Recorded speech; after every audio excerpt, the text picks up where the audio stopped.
কে? আমি গরম দেশের রূপসী, তোমার আর ঠান্ডায় কষ্ট পেতে হবে না। আমি তোমার জন্য গরম নিয়ে এসেছি।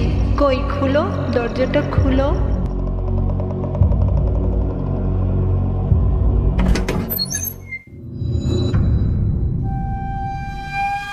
আসো, তোমার আর ঠান্ডায় কষ্ট পেতে হবে না।